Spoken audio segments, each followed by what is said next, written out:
Hello and welcome to the Boro Breakdown podcast with Jonny, Dana, and Tom. And in this podcast, we chat about the win against Preston, the defeat against Leeds, and look ahead to Ipswich. This is the Boro Breakdown podcast, and this is our Boro Matchday chatter in a pod. Wants support. Curtis Fleming is there on the edge of the area. Fleming for Craig Hignett. Hit it, Higgy. Higgy hits the treble.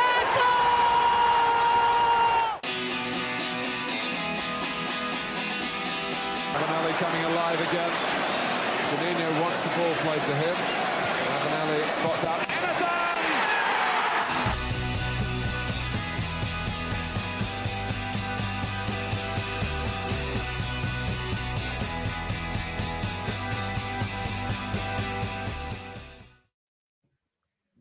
So a mixed bag of results then for the week for Boro. 4-0 win against Preston, a 3-2 defeat against Leeds. Sees going to 12th place in the championship table, 3 points off the playoff places. Then it was goals galore this week. Some good, some bad. But what was your one key takeout from the week? Yeah, I think my key takeout from the week really is an extension of the thought from last week that Boro are every bit a typical championship side. We have our deficiencies in our performances, which result in inconsistencies in our results. And to be honest, I'm just going to enjoy it for what it is. I think sometimes fans can get a little bit lost trying to chase the successes. And of course, we all want Boro to be successful. We all want us to, achieve promotion, for example. But for me, it's about the journey and how we get there. I'm a big sucker for a journey. I like to be pulled into just feeling every range of emotion from frustration and elation. And I think in a way, we almost fast-tracked our development last season. I don't think anybody expected it to be as good as it was. I personally didn't even expect Boro to be good, never mind as good as we were. So I actually probably expected us to be a little bit like how we are now.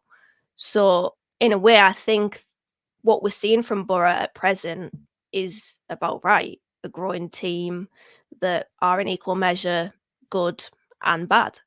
So I'm just going to enjoy the ride and see where it takes us, really. Okay, and then Tom, what are you going to go for the week?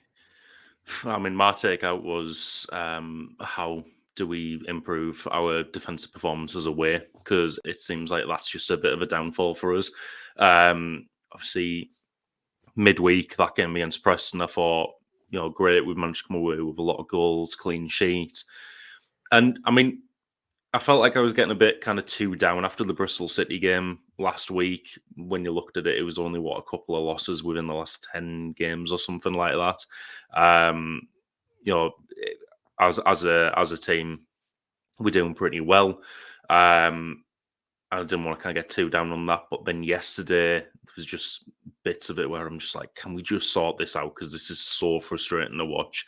Like, I'm all for kind of like our entertaining attacking play and stuff like that. But as I said quite a few podcasts ago, like I'd rather see like a solid team win 1 or 2-0 rather than, have a game like that where it was very much like a basketball game. And I feel like I've only just calmed down, but come away with a 3-2 loss and be like, right, we've got nothing. As entertaining as that might have been for a neutral, we've still got nothing. So it's not something I can be particularly happy about. Yeah, I was going to say I'm quite the opposite. I think, Tom, I'm a bit of an entertainment kind of guy. Like, are you not entertained from the week? That's kind of the question. I think I think it's been a bizarre, amazing, like 10 of events. Really, I think yesterday we kind of give it away a little bit too much, but we'll come on to that in a moment. But overall, I think going forward, I think we've just proved we can. We can test all the best defenses in this league and come out on top for most of it. So, or at least unlock them to some extent. And that kind of shows, especially against Leeds yesterday, because, statistically, probably the best defense in the championship. And, we played them a little bit their own game on that transition and we were able to create plenty of chances. And, I think it's just a shame we didn't get something from it. But the Preston game, we were brilliant, even though the crowd was incredibly flat. I think everyone was just really cold and shivering together because it felt like it was about -10 at the Riverside. But we'll talk about the Preston game first then, because it was a back-to-back 4-0 wins against Preston at the Riverside. So it's completely different sides, of course, for us, but we're still the same end result. And Dan, what was your assessment of that game against Preston? Because it was a very odd 4-0 win, in my opinion. Yeah, when football people involved in the game and fans, myself included, say that, oh, it's going to be a tough game. They kind of say it off the cuff because they expect it to be a tough game. That's case in point midweek that not every game is tough because it was piss easy, let's be honest. Boro players won't come out and say that, obviously, so I will. Preston barely laid a glove on us. I looked at their highlights just before we started recording on Sky Sports, and one of their highlights is literally Morgan Rogers clearing the ball out for a corner from a ball into the box. And so I think that epitomises it, really. They were absolutely terrible. They were set up with the wing-back system, which, funnily enough, they changed for the visit of QPR the following game, which they probably rightly should have, because we were exploiting that space in behind the wing-back so frequently. And I looked at some of their play and their attempted defending, and it was there was such a softness to them, that they were quite easy to get at throughout the night. And I think we got a lot of joy through those flanks. Jones in particular, obviously scoring too. And their Preston's application was terrible. So as much as I want the focus to be on Boro from a 4-0 defeat, I think really you do have to spotlight how bad Preston were. And in the end, I was a little bit disappointed that we didn't come to the sword and add more to the scoreline, because I felt like they were really there for the taking. But I appreciate that Boro wouldn't want to overexert themselves because they simply don't need to. And with the injuries that we're racking up at the moment, I think it was probably good to just take our foot off the gas a little bit, because we're 3-0 up at half time. There's no need to go for the jugular and try to add to the scoreline, as much as I really wanted that to be the case. So all in all, really good way to bounce back from Bristol City. But my God, Preston were terrible. And in the Ryan Law in, out, shake it all about. I think they're firmly in Ryan Law out at the moment, Preston fans. Although that'll probably change next week. You never know. Yeah. Football is strange like that. I don't know. They might win 5-0 next week. But to be honest, I can't see them creating a single thing. But Tom, there next year, 0.18, which was probably one of the lowest we've seen at the Riverside. It was actually low at the end of the game. At one point, it was at 0.09. So obviously, I thought more have changed it since. Obviously, we looked at different stats and the ball started to populate up. But at the time, they didn't look like they were going to create anything. So was it a case of Boro were just really good on the night? Or was it just a case of Preston were just really, really bad? I would say probably the latter. I'd probably weight about 75% Preston being bad and then 25% us being really good. Going into that game, seeing the starting lineup, and like Fry and Hackney dropping out, I was a little bit wary because obviously I know where Preston were in the league. I don't know where they are now, but going into that one, they had been towards the top of the league for quite a while. I was like, I don't know if this is going to be a difficult one for us now that we've had those changes in our team. But in hindsight, if there was ever a game that you'd want to kind of build your players' confidence up, that was it.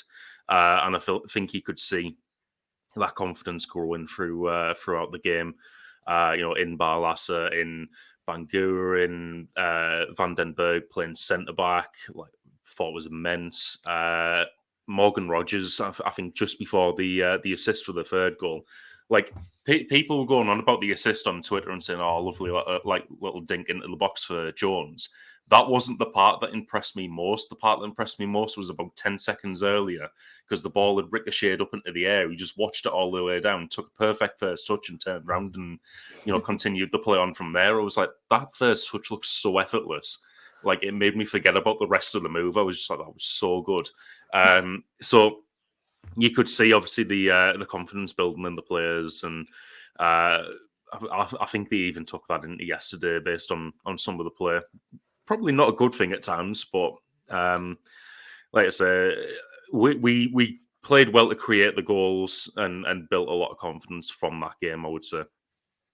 Yeah, and it was a really interesting game for me as well. When we were watching it on the Tuesday, and I was shivering. I was next to Matt, and we were talking about the game in general, and we were like, I'd like to see a bit Preston open up a little bit more, because they felt like that at the first 15 minutes they were letting Middlesbrough play a little bit. And you know what? When they had the ball as well, Boro being a bit respectful as well, and just letting them play, understand, getting a feel for each other. Those early, if you want to associate with a fight, you can say those early rounds. You're getting a feel for each other, understand what they're trying to do. And then about the 16th to the 30th minute, where we look at the game, and that's where Middlesbrough scored the 3 goals. It was like a big shift in the game, especially around where Preston were playing, because they started to create a lot of long balls where every time Boro went forward, it was a clearance, long ball, try to reset. Boro would get the press back and they would try and play through. And it was really interesting for me because the most, when they actually had possession, Preston, they weren't doing anything with it. They were trying to get the ball up. And then what would happen is, as they were trying to get forward, they would try to be expansive in this 3-4-1, 3-4-2-1. And then since the ball's come back so quickly, they weren't able to get back into shape. So Boro were able just to pick them off essentially. And when we did pick them off, it was 3 goals straight away. And then after that, their pressing figures just fall off a cliff. Really go from like a standard 8 to 11 like passes per sequence, really. So like before someone makes an exception, to like 45. So they just let Middlesbrough play for the rest of the half with possession, playing a shape and try and keep things compact. And then they did go into that 4-2-3-1 in the second half as well. But for me, I think it was just their own doing, really. If you try and look after the ball a little bit better, don't try and hit the ball long, and try and find at least a bit of like combination play to get yourself forward, because they didn't really. Just kicking the ball long, giving it back to Boro all the time, not being able to get out of your own shape or getting out of shape and not being able to get back in was probably the key factor in that first half, and probably the main reason why Boro won the game, because we're so good on that transition period, and that we are a transition team. And I said it on All Stats, aren't we, like the podcast with the Leeds fans, and just saying like the game probably yesterday was a transition game. Boro are probably the best on that transition as well. And I mean, that's what happens, when you leave a lot of space, you don't get back into shape, and you let Boro get you on the transition, and job done, really, wasn't it? But in terms of the game as well, like obviously there's always key standouts, of course, as Jones got a couple. Alex Bangura scored as well, which was lovely to see. But who were your key standouts, guys? Because there was some really good performances on there. Tom, who would be your key standout during the game? I said this right straight after the game on Tuesday as well. I'm going with Van den Berg. I thought he was absolutely outstanding at centre back. Even though I kind of like said it jokingly on the last pod that he'd probably score against Preston because his brother played there, I really didn't expect that. I don't think he expected it either from the way that goal went in. But I thought in terms of his centre back player's positioning was really good. Aerial battles were good. I think there were a couple of times where he looked to be just getting out muscled a little bit.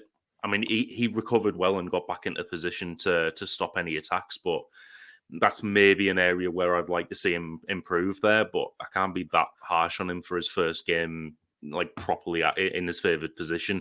Kind of being thrown in there with the injury of Fry. So, I thought it was a really real standout performance from him, and I'm looking forward to seeing him play there more, because I think if there's one positive from this injury crisis, it's that Van den Berg's been moved back into his favoured position, and also it's forcing Matt Clarke to be able to play. And I really, really rate Matt Clarke as well. So hopefully he's just wrapped in cotton wool for the duration of December, because can't cope with him getting injured again. Yeah, I don't think he can cope getting injured again either. And I'll come to him in just a moment, Tom. I'll come back to you on that one. But Dana, who are your key standouts? And also Rav van den Berg as well. Centre back first time since Huddersfield. I think he was back into his favourite position. So it'd be good to hear how he coped as well. Yeah, can I just say that I predicted that a centre half would score before the game, and I also said that Leeds would win 3-2 yesterday. So Nostradamus is back. I predicted the future, but yeah, I think Rav van den Berg looked really composed and really confident. It's a kind of intangible thought, really. There's nothing to necessarily measure it, but every time he stepped out, he just looked very commanding of the situation that presented itself to him. And let's be honest, he wasn't tested that much, but when he did step out, get onto the ball, intercept, I thought he was very, very astute with it. He's clearly a competent defender and a very good prospect for us. I will say that I enjoyed Morgan Rogers' performance as well. Not everything comes off for Rogers, and I could appreciate that. That's because he's raw and he's a young player that is learning as he plays. But I think he's very intelligent in the positions that he picks up. Like sometimes his touch is off, but you can never criticize his IQ, I think, on the pitch. He picks up really good pockets of space. He plays between the lines. He makes himself available. He can drop deep when needed. And then when it comes off that trait of his where he takes the ball and then he turns and he drives, I absolutely love that from Morgan Rogers. Something that I want to see from him more often, and something that I really thought would be important in the game yesterday against Leeds, which we didn't quite see enough. But I'm really enjoying Rogers, and adding to Tom's point about the injury crisis, given the fact that, we are seemingly hitting a really bad period in regards to unavailability, it presents an opportunity for the likes of Rogers as well, and players that have previously been more impact players. So hopefully we can see more of him. But yeah, Rogers and Vandenberg. And shout out to Jones as well, because in the pod last game, I criticised his balls into the box. Didn't need balls into the box in that game. He just needs to put them in the back of the net. And I was really, really hoping he would score that hat-trick, that third chance. And unfortunate for him that he didn't. But massive well done to Jones for getting that brace, the first in his career, I think. Certainly for Boro, anyway. Yeah, and definitely, I think we're obviously going to call it the present place in just a little bit later on, but I thought he was really good. Jones, I also quite like Boro's rotation up top on Tuesday, where you would see Rogers, Latte Lath, and Jones all rotate in that top striker spot as well. So it was really, really good. But overall, a really good display. And it was just a nice moment as well towards the end where Lon McCabe made his debut. Obviously, I looked at Sean Wilson's tweet, and he said it was the 990th Boro player to play for Boro. And also, he was born after the UEFA Cup final. So what a way to make you, the listener, and breaking the fourth wall here, feel really, really old. But let's move on. And again, breaking the fourth wall again. Probably the majority of our listeners this week will be Leeds fans. So hello, Leeds fans. This is your moment in the show where we will talk about your win against us yesterday at Ellen Road. And it was 3-2 and Boro's search for victory. Ellen Road goes on. Obviously, I'm still clutching on to that Marvin Emnes goal from 2011, I think it was, where we won that day. Tom, it was a bit of a basketball game. We predicted it as well in our opposition show with all stats, aren't we? And it was a really, really good show to get some insight on Leeds. But what was your overall assessment of it? Because you're saying you've just caught your breath, so I'm assuming it's going to be a breathtaking game. Yeah, definitely. Like you say, it was very much a basketball game. It was extremely end-to-end. The first half, I was thinking, there's no way they'll be able to kind of keep this up. And then they somehow did for parts of the second half as well. It did go to show kind of just how good Leeds are. But at the same time, coming out of that game, I was reading a lot on Twitter from Leeds fans who were kind of saying like they're the best team who've come to Welling Road this season, like so good playing out from the back and stuff like that. So it's encouraging to hear from kind of like rival fans as well after the game that's what they thought of Boro. Because I mean that's probably the one positive I can take from it. Because like I said earlier, I don't like those games where it's like that. It's so open, and although it's entertaining, we come away with nothing because I can't allow myself to like that. I'd rather it was like a 1-0 away win. But yeah, like hearing that from the rival fans about our style of play, especially when looking over the last maybe 12 games or so, it does feel like it's starting to click a little bit. Like the summer signings are really kind of starting to get integrated into the team. Yeah, it's that's probably the main positive. It's good to hear that. Yeah, and Dan, what are your thoughts as well? I'm keen to bring you in here as well because just mainly because it was just such a whirlwind of a game as well. And obviously Tom's saying there, like it's nice to hear opposition fans say Boro play really well. I'm assuming you'd echo that maybe. And yeah, let's hear your thoughts. What are you thinking?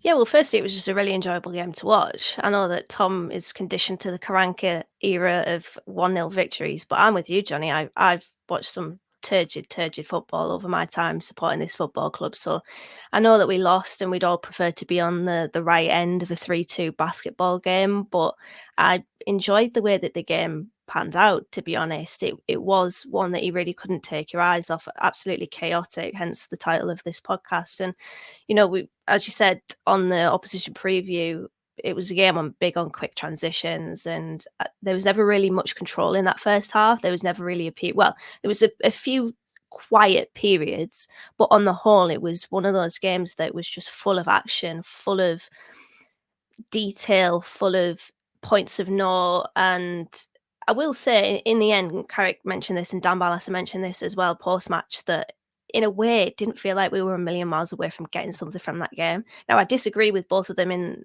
when they said that we could have won it, because I do think you have to highlight the chances that Leeds spurned. I mean, I was looking at the XG after the game, and it was at one point the highest XG that Boro have conceded under Michael Carrick, but now it's updated to 3.1. So the highest XG that Boro have conceded under Michael Carrick was the Brighton game, obviously in the Cup last season, 3.32. Then it's Bristol City away from last season, the 2-2 draw, 3.18. And then yesterday it was 3.1. So we did give away chances. It wasn't a selection, like a small selection of big chances. It was actually an accumulation of quite a few. They had quite a few shots in that game, Leeds. So it was a difficult game for us in terms of defending, but we did get opportunities ourselves. And so I think that's probably the positive. But as we've said in recent games, we just chose poorly in moments and shot ourselves in the foot, and we really need to scratch that off. What we do in games, we need to really improve that and refine that, because if we don't, we're just going to see deja vu. It's going to be Groundhog Day every game, where we're going to concede goals where they are avoidable. So it was an entertaining game, and not too overly emotional afterwards, because I appreciated that it was a really fine spectacle. It was just unfortunate that we came out of it on the back end of the wrong result, in our opinion, because we all want to see Boro win, don't we? Yeah, and look, I didn't think we were too far away. I think we definitely shot ourselves in the foot in the early stages, and we let Leeds come back into the game, and they're a really good side going forward, and in terms of that transition, I'll come on to in just a moment. It's where they created a big bulk of the chances, and for me, I was really entertained yesterday, and the big picture is that we're not a million miles off, and we have a big injury list. And what I do like is that every player that comes in can play the system that Carrick wants to play, and they can just jump. We can drag and drop someone in, like a football manager save, and they'll be fine, and they can adapt and they can play the system we want to play. And for me, I am entertained by this Boro side. I think yesterday did show the best of Boro in some elements. That first goal that we score is brilliant in terms of how we broke the press, played out wide, created the space, all the principles that we speak about in terms of Carrick ball. And then Emmanuel Latte Lath scores a really, really good finish and epitomises Latte Lath, scores the hard ones, misses the easy ones. But I'll come on to him in just a moment. But yeah, for Leeds as well, the more open we let the game go, the better it is for Leeds. And, but it's also the same for us. The more open a game is, we'll create a lot of chances as well. And Tom, we do take the lead in that really early stage, and you think, okay, we've got a good foothold in now. We can maybe try and, build on it. But 4 minutes later, we're 2-1 down. So, are you disappointed in the way that we let Leeds come back into the game so quickly? Yeah, definitely. And I mean, just to kind of go back to something you've just said, that was possibly one of the worst things that you could ever see in Football Manager. That it's like you score one, and then there's like, oh, there's a highlight a minute later. There's another highlight. Oh yeah, it's 2-1 Leeds now.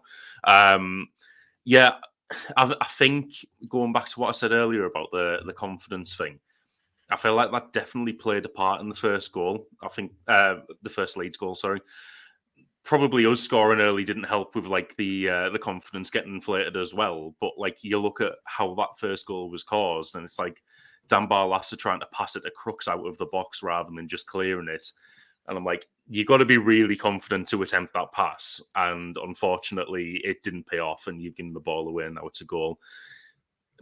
Possibly even more disappointed with the second one, considering we're letting the 5'6" Dan James out jump McNair and get a header into the back of the net from the back post. Like, who would have thought, like, who would have seen that coming? But yeah, the fact that it all happened so quickly is really disappointing, especially because we got off to possibly the best start we could possibly hope for. I would say as well I think it was the second one with that.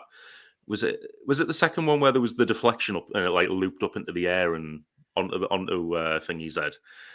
Like, Second one was the Somerville one, wasn't it, where Paddy McNair had like kind of got something on it and then it went to Somerville. I might maybe got them the other way around there. I was half asleep yesterday after me work's Christmas party on Friday, but it seemed a bit unlucky to concede like that when it's kind of like looped off the first defender and straight onto the Leeds attacker's head. But yeah, overall, quite disappointing to let a lead slip after getting it in within 3 minutes and then 4 minutes later we're losing. Like, how often are you ever going to see that happen? Yeah, and it would kind of epitomise the game. It could have been anything towards the end of it. It could have been a 5-5 yesterday, I think, if they would kept the goal at the same level. But then also, Tom alluded to it there, but that equaliser and the goals conceded was just a case again. Boro just overplaying in two dangerous moments. Like, do you think we should start to like just get rid of it and maybe start again? I don't think we should completely abandon the way that we play because, as we saw with the first goal, it works. And when it works, it's absolutely fantastic. I just think there's naivety in our decision making. Like, why Dan Barlasser is quite nonchalantly chipping it out to Crooks. I do feel like in those situations, he just needs to choose a better pass. And it's the same with Dieng.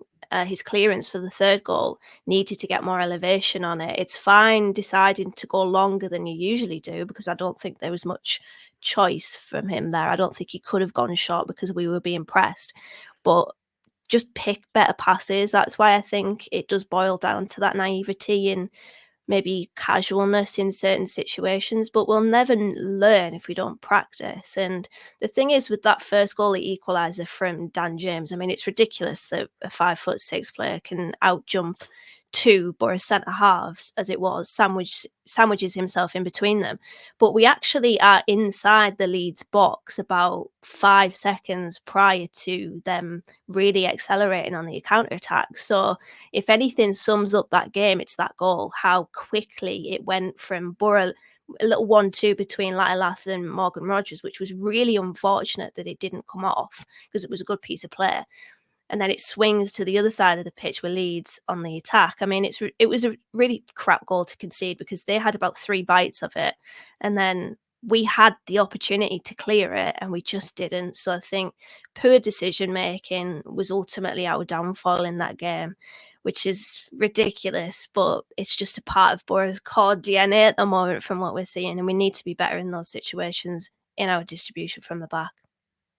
Yeah, I think on the system side of things as well, on paper, I don't think our system is massively flawed. I think just sometimes it's the application, which is the main issue. And human error is massive in football, right? I mean, they're not robots, and it happens. Also, when you're 2-1 down as well, and you think, right, okay, can we try and get back into the game? And we slowly start to worm our way back into it. Of course, we scored from another set piece, so now we are known as the set piece specialists in the division with 2-2. But Tom, 3 goals conceded in the last 3 games. So obviously, the last 3 we conceded 9 away from home. It's just a case of like same old Boro defensively. Like, how would you look to try and resolve that amount of goals being conceded? So the thing is, for me, I wouldn't even say yesterday was same old Boro. I'd probably treat that as a bit of an outlier, even though it's like the same amount of goals as the previous 2 games. I just thought Leeds were that good in terms of pressing high and making it difficult for us to get out of our own box. And then that comes back to what Dana said about the naivety of like trying to play out from the back in that situation. I think you just need to pick your moments. In like, if Dan Barlasser had just cleared that out for a throw-in, then that takes a bit of tempo out of the game. Likely doesn't end up in a goal the way it did. And same kind of thing with the bit of play for the third goal. If Dieng maybe just boots that out of play for a throw-in, again takes the tempo out of the game, and it's not coming straight back, and you're not like causing Matt Clarke, who's been on the pitch for about 30 seconds, to have to make that decision to try and make a tackle and end up giving away a penalty. But the fact that they were always pressing and always closing in, anytime we seemed to get that clear, it seemed to just be going back to Leeds and then it would start again. So I wouldn't say that was the same with Bristol or Plymouth. So I couldn't really say same old Boro defensively, because I think those two games were quite different to this one. That said, we do need to be a bit more sensible defensively at times, and like I've just said there, pick your moments to play out from the back. We're probably going to want to do that about 95% of the time. But if you're being pressed in your own penalty area and there's no pass on, just get it out, and slow the game out, slow the game down if you have to, because it's better to do that and not play out from the back than still try it and concede a goal. Yeah, I think sometimes I'm not playing out from the back. If there's nothing on, then just utilize a channel. You know what I mean? Just try and get the ball out wide and just see how you can try and take the sting out of the game for that side of things. But in terms of like the press and how teams can try and break you down when you're playing out from the back, it's a high risk strategy for both teams, really. I think if whoever wins that battle will have a big advantage going forward, and you'll see Middlesbrough do that. And you talk about these, like, it's like kind of like a fake transition, really, isn't it? Now, really, when you try and play through that whole press and you make it in a transition game. But it was a game. That game yesterday, as we alluded to at the start, it's very much like being in both teams' hands. I think going forward, you could tell yesterday that both teams were probably the most potent teams in the division. Boro, I think, higher than Leeds in terms of like top two for biggest chances created. I think 44 to 40 before yesterday. And when the game isn't stretched as well, I thought that we were probably a little bit more safer and probably more didn't look like we were going to concede as much. I think when you watch Leeds, I think if you could probably watch them over a period of time, I don't think they create many chances when a team is sitting in a bit deeper and just trying to make things a little bit different. They probably do rely massively on a team being expansive so they can occupy the space and get you on the counter, because they've got the speed, they've got all the attributes that you need to become really dangerous and lethal on the counter attack. And that's kind of how we let them play in those early stages. But both teams did it, and you could have easily made a case in that end of that first half that could have been 3-3, or Boro could have been ahead. With Latte Lath's chances, there was some way he could have probably had 4 in that first half. Emmanuel Latte Lath, I'll come at him in just a moment. But then when we look at like the other side of the game, instead of talking about the defense going forward, when we look at Leeds as well, they've got the third best defense in the division. They have the best expected goals against. So like statistically, they are probably the most efficient defensive unit in the division, being unlucky in cases. Boro have been massively unlucky in terms of the underlying numbers. But the statistics are there to kind of say they've got probably enough and it balances out eventually. But it does show, though, doesn't it, that Boro have, with all the injuries that we have as well, and the players that we have out, the squad not being 100%, it shows that we've got the capability to unlock top team defenses, and it bodes well for the future, right? It does, yeah. It makes me as a fan know that we're on the right track and that our game plan does work. What we don't have, though, is the balance. And that's obviously something that Clarke needs to try to amend. But then I just like how good we are at creating chances. And I don't necessarily think we've got the conviction at the end of it like we did last season. And looking ahead to next month in January, I do think we need a striker just to be able to add that extra little bit of quality up front, to probably even it out when it comes to actually performing those underlying numbers. So yeah, it shows that we are on the right tracks in terms of going forward. It's obviously, you always have to look behind, don't you, when it comes to the positives, because what is behind us is the very naive, unfortunate at times, but also quite sloppy defending. But I like the fact that we can create chances because, as I said, I've watched some turgid Boro teams that really struggle to. So I'll never, ever take that for granted. And I don't think it should ever be downplayed, shall I say, because I think it's very good to have a Middlesbrough team that can put the ball into the back of the net, because we've had many over the years that can't do that. So I appreciate that. I just hope that we do start to develop a little bit more of a balance. And to be fair, we did have that at a point not that long ago where we registered, 3 clean sheets in a row, and were really, really unlucky not to make it 4 with that Jonathan Rowe goal, which I think had an XG of 0.01 or something absolutely ridiculous like that. It was probably one of the most unlikely goals that we've conceded this season. So yeah, we're on the right tracks. We are definitely going upwards. It's just little tweaks here and there, little refinements. Can we plug the holes defensively? I don't think structurally there's anything wrong. It's just that little individual mistakes are really proving costly for us. So yeah, thumbs up to the attack, but thumbs down to the defence. Yes, with my cast, I can only do thumbs up. So it's great. But Tom, we talk about going forward as well, and Emmanuel Latte Lath has been playing the last couple of games, scored his 5th and 6th goal of the season. So it puts him now at a goal every 160 minutes in all competitions. So if at the end of the season, if he was at the same level, he would end on 21 goals. He would probably need about 104 chances to maybe do that. But he's on that trajectory. So do you think he's actually starting to find his feet now in a Boro shirt? I hope so. I feel like after yesterday, like 3 minutes in, I was thinking, well, he listened to me call him anonymous in the last podcast and really took that personally. But yeah, it was a really good goal for the first one. Disappointing to see him miss a couple of chances before the second, including like a free header, which arguably was in fact, no, it's not even arguably, it was the easier one to score. And then he still scores off the corner. So yeah, I mean, hopefully that is kind of give him the bit of the boost that he needed. I mean, he was looking good yesterday when he was on the ball and he was making runs in behind. So yeah, hopefully he can keep it up in future games. Interested to see what that stat looks like in a couple of games' time. Yeah. Once he's played a couple more 90 minutes, because I've got to appreciate that, comes on against Cardiff and scored a goal. I'm interested to see kind of like what he does over a full game rather than coming on as an impact sub and scoring. But hopefully he can kind of keep that sort of record up and continue scoring. Hopefully starting next week against Ipswich, or continuing next week against Ipswich.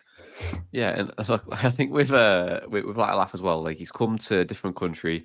His English isn't amazing just yet, but his ability to kind of read the play and understand different instructions of how Clarke wants him to play, for me, is getting better.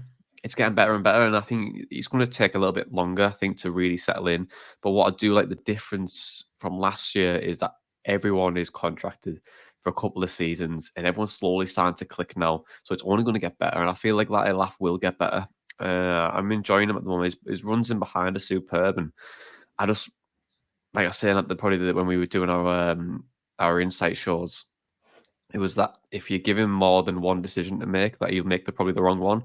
And I do see that quite a lot.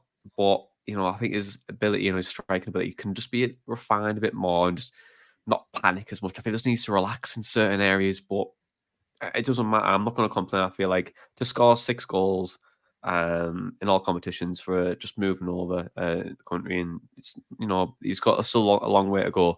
I think he's doing just fine, Latte Lath, and I hope he can continue that. But I do think we need another centre forward in the January window. But in terms of injuries and suspensions now, Dana, we talk a lot about game state in this podcast and key moments, and the second half was quite quiet.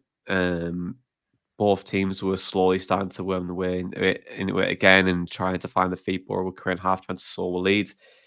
Then Anthony Dijksteel, big Anth, he's got a second yellow and now he's suspended. Then just a moment later, Isaiah Jones got suspended as well with his yellow card for the next game. So, do you actually think it was a worthy red card? 2 yellows, of course. He did give the referee a decision to make. I thought it was a pretty silly challenge at the time, but what do you think? Do you think it was a harsh sending off in the end, like accumulated over the game? But you can't complain with the with the second one. I think the first one, I just don't think that's a foul on Somerville. I think he buys that one. I mean, I looked at the replay during the game. I haven't seen a replay since, but I don't know if Anthony Dijksteel even touches him. And you can see with Anthony's reaction to that first yellow card that it's kind of, he's puzzled. He's puzzled that he's even being called back for a foul there. So firstly, I don't think the first one's a yellow card, but the second one is. And as you said there, you're giving the referee a decision to make. And I think he's got to be smarter in those situations. But he was being absolutely cocked by Somerville, let's be honest. He was really, really struggling all game against him. And to be honest, it was coming. And the second one came as a result of him being rather clumsy, bringing the ball out, which is something that I've noticed with Dijksteel quite frequently over the years, that I think he is an intelligent defender, albeit not in that situation. But on the whole, he is a more intelligent defender. His recoveries are really good. But when it comes to bringing the ball out, he's very, very clumsy. And I think I said it on our Telegram chat that he's playing football like he's drunk. And I also thought of that against Preston as well, where sometimes his touch is a bit off and he's just I don't know what it is really with Dijksteel, but in that situation, yeah, very, very poor decision, a poor tackle, rightly got that second yellow, but in my opinion, the first one wasn't one. So, yeah, we've got an issue at right back now. I think we might end up seeing Jonny House in there, because who else can play there? Yeah, I was going to say, should we look at the injury graphic and the suspensions? Because obviously Tom yesterday, Isaiah Jones got suspended as well. Do you think that was a little bit silly too for him to, obviously it was a bit of frustration in the end, I think? Yeah, I would say so. I mean, it's frustrating to see as well, considering after the Preston game, he was interviewed on BBC Tees and they asked him about that, and he was like, yeah, I'm just concentrating on not getting a yellow card, and then he ends up getting a yellow card. It was also a little bit annoying there, because I'm agreeing completely with Dana that the first Dijksteel one wasn't a yellow card, and I was thinking yesterday the referee was absolutely loving the sound of his own whistle and getting his cards out, because for both teams there were yellow cards that were nowhere near yellow cards. I thought he had a horrendous game, but it's obviously left us in a situation now, and it's a shame that Jones kind of lost the concentration that he was talking about on Tuesday and ended up getting himself booked. On the red card, by the way, is it just very Middlesbrough versus Leeds for someone to get sent off? I feel like it's happened a few times over the years, that and Sunderland.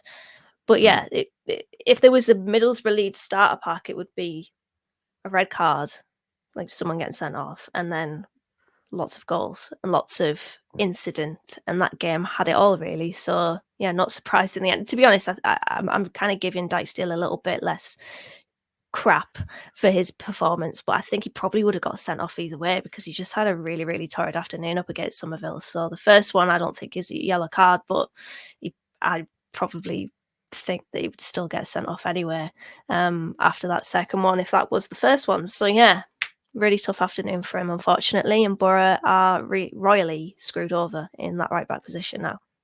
Yeah, definitely. I'll come in a second, but I think like Matt Clarke obviously came in yesterday as well for Paddy McNair, who got injured. I actually thought Matt Clarke played really well yesterday in terms of the circumstances that he was in as well, and still come back to full fitness after over a year out. I thought he looked quite good and looked quite calm, and I was actually about to write a tweet when he came on. I had like a tweet and he'll have a look at it. Obviously, people can't see it, but I had 2 draft tweets ready to go saying, "Let's go, Matt Clarke." And I thought, and then my second tweet was like a link tweet saying, "I feel like Matt Clarke's going to do really well here because like his balance and he will create from play from the back." Which for the majority of the game, the balance was good, and I thought he played quite well. But obviously, the 30 seconds later, we give away a penalty. But someone in our Telegram chat was like, "Well, he can't do any worse than Paddy McNair," and then within 30 seconds, he drags Rutter down and then concedes a penalty. Well, he doesn't drag him down; he does grab at him, which was a bit.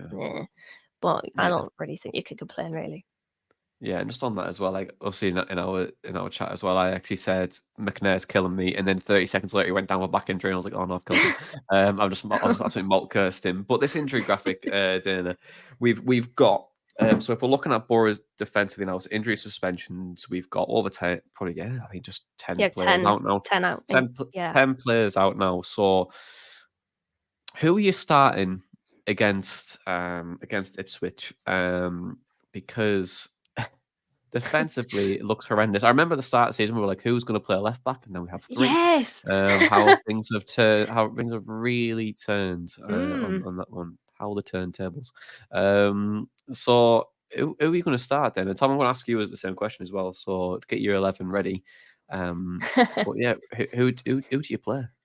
I think you've got to play House in there, really, haven't you? Because he's played there before. Mind you, someone could miraculously come back, like Del Fry could miraculously come back, and then Vandenberg shifts out to the right. Although Carrick did say that they're a little bit off, both Fry and Hackney. I mean, you mentioned there the left back. It's so funny because I do remember we only had Coulson as our left back, and now we've got 3 of them. So the growth there at left back, but it's really difficult when you look at Boro's squad. It's been tested massively, but this is a big opportunity for players to step up, like Matt Clarke.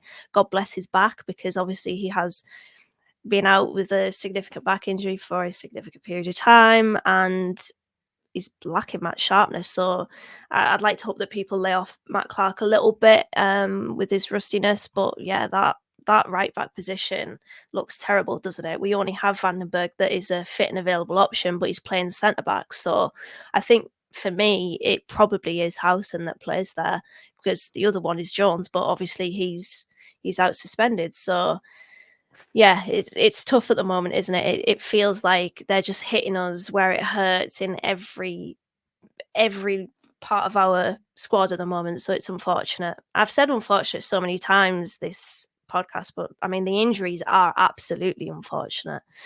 We can't catch a break really there, can we? That's unfortunate. Yeah. Tom, who are you going to go for then? What are you thinking? Vandenberg right back, and then Clarke and Woodgate at centre back. Hey, Tommy, you played centre back once in that charity match. Why don't you get yourself in there and shift Vandenberg out back to right back?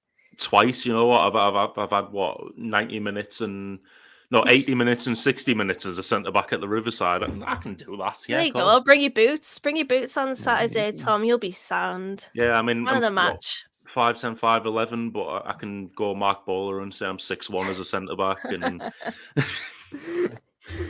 oh, honestly. But yeah, I think we're going to be struggling. I think we'll see Howson at right back, and then you've got to hope that maybe Hackney's back to play centre mid. Otherwise, we're going to be left with the Rotherham connection of Crooks and Barlasser in centre midfield. I'm not entirely convinced that Crooks playing that type of box-to-box midfielder and hitting people on the half turn and getting away from them, being able to get a play out from the back.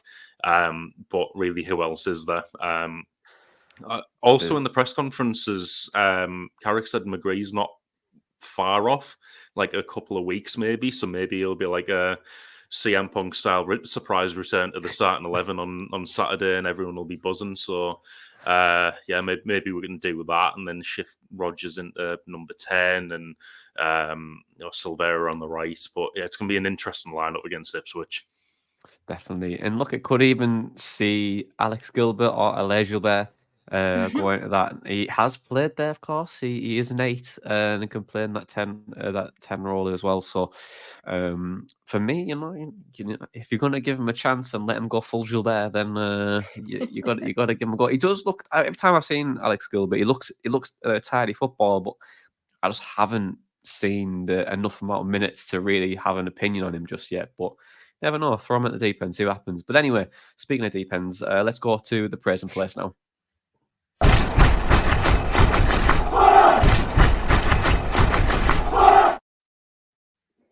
Yes, the praise and place. The only place I like to give praise to a player, coach, and staff member. Dana's can't even see the Boro Breakdown Award above you, but I'll give it to your jumper. What a sad little Christmas jumper that is, Jin. And also to Tom's haircut, by the way. I mentioned this yesterday when I seen Tom, and Graham's done a fantastic job there, mate. You know, shout out to Graham, you know, for that one. But who's in your praise and place this week, guys? Dana, do you want to go first? Yeah, I'm going to go Dieng again. I know that obviously he made that distribution error that led to the attack that resulted in the penalty. He just needed to get a little bit more elevation on it, didn't he? But he did keep us in that game, and he was the reason why there's a slight maybe post-match thought of, oh, we could have got something from that game. Because if it wasn't for Dieng, we would absolutely not have been in that contest at all. So credit to Dieng. Really good to have a goalkeeper that saves shots. Who'd have thought it? A goalkeeper that is actually good at his job that Middlesbrough Football Club have employed. And then I'm also going to actually praise Dan Bartlasser. And again, I know that he made the distribution error that led to the attack that led to the first goal. But I actually liked his reaction to that. I think he recovered quite well. It's easy in those situations when he probably put that on himself. That goal, he just continued to play out from the back, and I actually thought he grew in confidence with it. So although his performance wasn't 100%, although he wasn't spectacular, I do appreciate the fact that he kept at it, he kept going, and I think he grew in confidence because of that. So that's from the Leeds game, and then from the Preston game, Vandenberg and Morgan Rogers, and Isaiah Jones for getting that brace as well. Yeah, and just on Barlasser as well, and I've said this multiple times in this podcast, he's always in space. His positional awareness is superb, and his passing is really, really good as well. I just really enjoy him. I know some fans don't like it, and I know they prefer Hackney, and obviously Hackney's a fantastic footballer. Everyone deserves to be there, but I just really enjoy Barlasser. If there was a way, I think it was on BBC's, I think they said, can we fit 3 in the midfield? I wouldn't mind it, I think Barlasser has played that 10 role before, right, for Rotherham. I wouldn't play him there. I wouldn't put him there. He's more of a deep line playmaker. Yeah, he hasn't got the pace, has he? But his vision play is really, really strong. But Tom, who are you going to go for? Who's in your praise and place this week? I'm going to do a slightly weird structure this week, and I'm going to go one praise and place for the Preston game and one for the Leeds game. So the one for the Preston game is Vandenberg. As I said before, I just thought he was superb on Tuesday. Great to see him cap it off with a goal as well. It's not a metric for success from a centre-back, but it's good to see. And for yesterday, I'm going to go with Latte Lath. Really good finish for the first one and the second one. Like I say, harder header to score than the one he had earlier in the game, but he still managed it. But happy to see him get those 2 goals, especially after last week where I said you didn't even notice he was on the pitch. Good to see that he's kind of starting to find his feet in the team and in the system now, and hope for more next week. Yeah, and for me, Dan, I think you'll enjoy this one, but I'm going to go Matt Crooks. Matt Crooks in my praise and place this week. I feel like he's accumulated his position in my present place over time. I think that he's been really good this season. I don't know, he can get some stick, but he just seems to pop up somewhere with an assist, a goal. He's not technically the best player in the world, but I really enjoy him. He's just effective, and that's all football is. If you're effective, it works.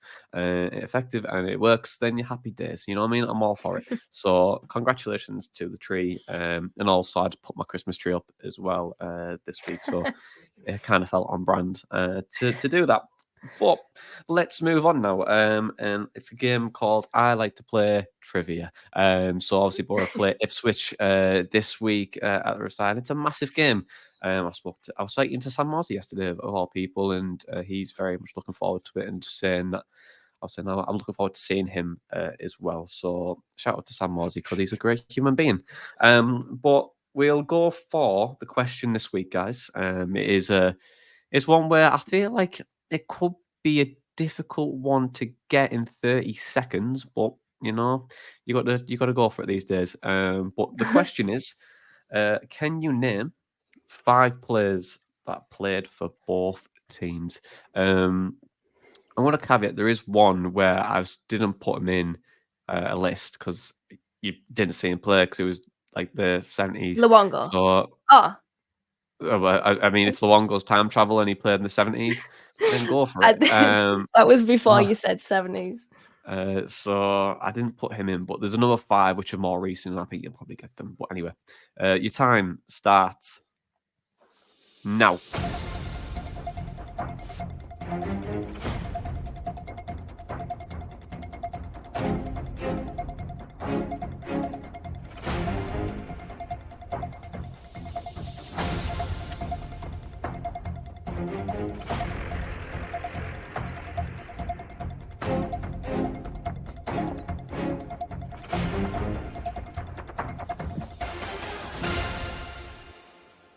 And there you I've had a go. mare here.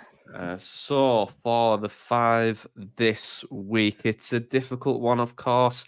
But if you're playing at home, you're in the car, walking the dog, cleaning the bathroom, or just doing whatever you do on a Sunday or a Monday, you can play along here. So Tom, I'm gonna go with you first this week. I'll let you go together as always. Can you name the 5? Or how can you name 5? I've only managed 4, but I'm fairly confident. I've got Whitehead, Leadbitter, Dyer, and Morsing. Oh, I hate myself. Leadbitter. How did I forget Leadbitter? Sorry, Tom. Can you just show that again? So just Dean Whitehead. Hang on. It was Whitehead, Leadbitter, Dyer, and Morsing. So you've got Leadbitter and Dyer, and you've got Sam Morty as well. I didn't have Dean Whitehead on my list, but you've kind of just like triggered like a bit of doubt in my answers. Did he play for I them? felt like I don't think he played for Ipswich. them. I don't think you had as well. I'm thinking you're getting confused a little bit with some Huddersfield connection, but No, he I didn't. will have a quick analysis as well. I can confirm that it was the blue team that you were thinking of was Huddersfield Town, just to confirm. But anyway, Dana, who have you got as well? So you've got Dyer, we've got Leadbitter. Can you name anyone else? I'm absolutely creased, right? I've gone for Fraser Richardson. I've remembered Fraser Richardson, but I have forgotten Grant Leadbitter. So I've got Morsey Coulson and Fraser Richardson because Coulson had a loan spell with them like a season or 2 ago. But Fraser Richardson, man, how the hell did I remember that one? That's so niche.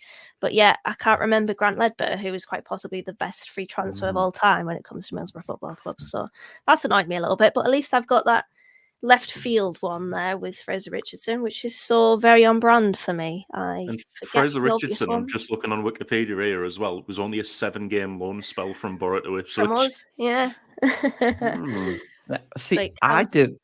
So yeah, I didn't have Fraser Richardson on my list either. So you've done me in there a little bit. So you've got Leadbitter, you've got Dyer, you've got Morsey, you've got Coulson, you've got Fraser Richardson. So that is 5. So congratulations, you've won Yay. for this week. However, there's a couple more players you could have picked. Tony Mowbray was the one I was thinking, wow, this is the most given one you'll probably get.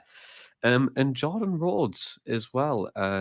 Played for Ipswich too. So there's one where you could. I can't remember that happening. Oh, could Ipswich have been second team doesn't work if it's Ipswich too. It could have been. It could have been his brother Jason Rhodes, so it could have been anyone, these days. But let's move on now to Ipswich, and I'm going to caveat here for the listeners that we're not going to go in depth this week. We're going to wait because we're going to have an opposition show later in the week with Ben Bloom, just around and go into more insight and give you all the ins and outs and ups and downs of Ipswich this season. So I'm going to move straight on to predictions, and they are the high flyers in the division Ipswich, and they're playing superbly well under McKenna as well. So I'm going to just go straight to predictions this week. But Tom, what are you predicting against Ipswich? I feel like it would be typical Boro that we go and win that 1-0 with like an absolute injury crisis plaguing us, and Ipswich coming here on form. But we've already beaten Leicester and Southampton at home. We'll lose 3-2 away at Leeds and go and win with a strung together team. By the way, I missed a trick earlier. We could have had Clarke and Barlasser in midfield next week if we were on Woodgate and Clarke. But yeah, I'm going to go 1-0 Boro just because I wouldn't be surprised to see it. Okay, and then for you, Dana, what are you going to go for? I'm feeling that as well. There's always a rather turgid 1-0 victory around the cold winter months. It's usually on the other side of the year, though, to be fair. But I can't see them not scoring, though. That's the thing. I'm going to go 1-1. I think a respectable 1-1, which would be a good point against them because they are absolutely flying. And McKenna is a very, very good manager. So it's going to be interesting, the two former Manchester United interim managers there, or Manchester United coaches. So there's that little narrative there. But I'm going to go 1-1. Yeah, and if you watch Ipswich and Middlesbrough, I watched a bit on Wisecout yesterday. They're both very, very similar teams. Very, very similar. I feel like this game, when we were speaking about the game against Leeds, where it was focused on transitions, this game will be about transitions. So you're going to cancel each other out because it's very similar, or it's going to be goals galore. So, and that reason, I'm going to go 2-2 or a 3-3. and I just think it's going to be chaos. But I think Sam Morsey's going to be on the score sheet. He told me to say that. But anyway, guys, thanks so much for joining me. As always, listeners and the viewers, don't forget to give us a 5-star rating. Don't forget to subscribe because we're very close to 2,000 subscribers on YouTube. And also, a big thank you to everyone who's for letting us be on your Spotify Wrapped as well, because we had a lot of views in there as well. I think 2,500 views. Well, just under 2,500 views. We're in our top 10 this year. So thank you very much for putting us in there. But for right now, Boro, scoring goals and conceding them. It's up and down. It's in and out. Just embrace the chaos because we had some turgid football at times. But for right now, enjoy it, Boro fans. Sleep tight and can't wait for Ipswich on Saturday. Up the Boro breakdown.